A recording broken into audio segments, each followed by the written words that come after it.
La présente proposition de résolution européenne a notamment pour objectif de garantir un droit effectif à l'information pour les citoyens de l'Union européenne en imposant la mise en œuvre au sein des États membres de mesures relatives à l'indépendance des médias. En effet, de nombreuses menaces constatées dans d'autres pays démontrent l'importance et la nécessité d'assurer que les médias bénéficient d'une autonomie aussi bien vis-à-vis de l'État que aussi de leurs actionnaires.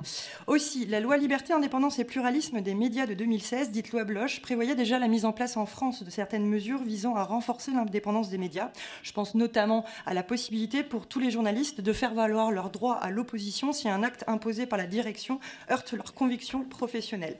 Ainsi, au vu des nouvelles exigences proposées par ce texte, il semblerait important d'évaluer les impacts entraînés par cette loi afin de déterminer si des nouvelles mesures sont nécessaires au respect de nos engagements européens.